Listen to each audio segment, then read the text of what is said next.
Hey YouTube, it's Megan from Sadie and Ryder's mom again, and I just filmed a mini update on the kids, and everyone's sleeping, and I have some energy, so I figured, why not, I'll go ahead and film another video, and possibly a second one, to follow, just so I can cover the next few days. We were so close to the end of VEDA, and I've done so amazing, this time around, getting videos up every day, except for the little glitch, and I was a couple days behind. And then last weekend, Saturday, I wasn't able to because I didn't have the I didn't have Wi-Fi connection when we were out last weekend, so that didn't happen. But I have posted exactly as many videos as there has been as we are in the month. So I'm super proud of myself. Woohoo! And everyone else, I've been enjoying watching everyone's videos. I'm behind. I think I'm like 2 days behind or whatever. And I still need to go down this weekend and do the link love on YouTube, Mommy Meetup. Whoop whoop. Alright, and so if I haven't watched your video, I'm going to like your video on YouTube, on here, as well as on that link love, so I'll know whose video I watched. And some of them I've actually already seen, because they're already like in my newsfeed. So this will be great for me to get, find new people to subscribe to. Yay! Alright, so first things first, this video is going to be about our trip to Maryland. Now, if for those of you who know, I am from Maryland, and I did move to Arizona back in 2008 when I was halfway through my pregnancy with my son Ryder, and I don't really get to see my family a lot. My entire family lives out there, and I moved out here with my husband back in 2008, and so we haven't been out there since August of 2011, so if you can count, that's been 3 years, and I have not seen any of my family or any of my friends since then. On that note, my parents and my grandparents were so gracious, and they split the cost for 3 tickets for me and the 2 kids to fly back home during their fall break in October. So we will fly out. They go on fall break on the first Friday of October, and we fly out the next day, and then we come back the following Saturday, and then they go back to school that coming Monday right after. Like, we come home Saturday, and then on Monday they go back to school. Now, that's going to be crazy since there is a 3-hour time change between Arizona and Maryland still at that time, and I am going to try my hardest to keep them on our Arizona time zone, which, don't bash me, and I don't really care if you do, because I've done this before and I know what I'm doing. When we were back home 3 years ago, I kept them on Arizona time for bedtime and wake up, and no problems when we get home. We were fine. No jet lag or anything.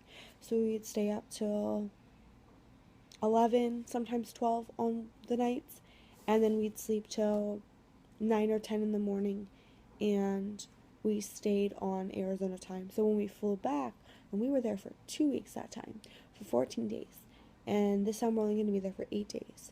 So when we were there last time and we stayed on Arizona time, when we flew back here after 2 weeks, there were no jet lag issues. None. Now, if I was going there on business or whatnot, and I have to be at work, I have to be there, staying for a meeting at like 7 a.m. there, that's different. But because I'm there on vacation, I'm gonna keep them on my time. So because we only gonna have that one day, so we fly home Saturday. We get home. We land around 7 p.m. and then Monday morning back to work and school.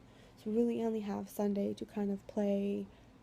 Oh, get rid of that jet lag. However, I'm considering taking me a day to recover, because it's harder on mom than it is on the kids. I mean, it is hard on the kids, but they bounce back quick, and that way I have time to do laundry and unpack and get everything organized again before I go back to school, work on Tuesday. But on that note, that's the plan. We're flying out, and if for some of you may be wondering why my husband's not going, is he's under contract with his job and so he can't get time off, and it wouldn't be paid. And my time, I'm required to take a vac week. So, and for those of you who don't know what a vac week is, it's a vacation week, full paid, Monday through Friday, consecutive 5 days. You have to take it, and it actually technically has to be, with my company, it's Sunday to Saturday, whether or Monday to Sunday, and then night, Saturday, and Sunday aren't affected.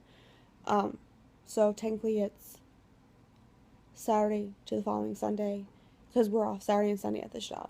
Unlike my old job where I was off like one day, and then I'd work a few days, and then I was off one day, and then I work a few more. So they're not split days off, they're consecutive Saturday, Sunday days off, which I love. Now, for those of you who have flown with kids, period, is it easier to carry or... Okay, so I googled the TSA site, and 3 years ago when I flew, I was under the impression I had to show 2 forms of identification for the children. So we did Social Security and birth certificate. But tonight I looked it up, so I was thinking maybe it'd be easier to just get them IDs, like state identification cards that I could just show with their boarding passes, or I could just do their birth certificates and their social securities again. However, I googled TSA, and it says that children under 18 only have to show their boarding pass, no other form of identification as long as they're with someone at 18 years or older. So I'm not sure. What do you ladies think? Let me know.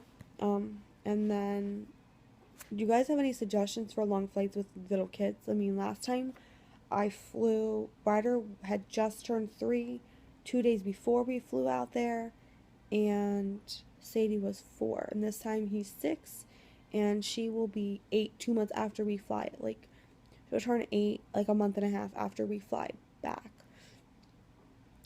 But last time I did take the laptop and I allowed them to watch movies. However, this time I don't really want that extra, because we're only going for 8 days. I don't plan on packing a whole lot because I can do laundry while I'm there. And I watched Jen Candid's mommy video, and I am going to totally take her up on her packing tips. And if you haven't checked out her video on packing, you totally should. She's awesome, and she's just awesome in general. Like, that video was amazing. I even told her in a comment that I'm gonna have to remember to do that when we fly out there. We fly in October. But any suggestions? I'm thinking coloring books, crayons. They have leap pads,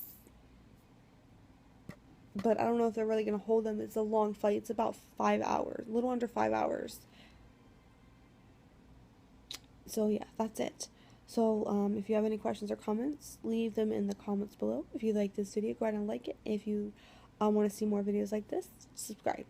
Thank you for watching. Have yourself a good night.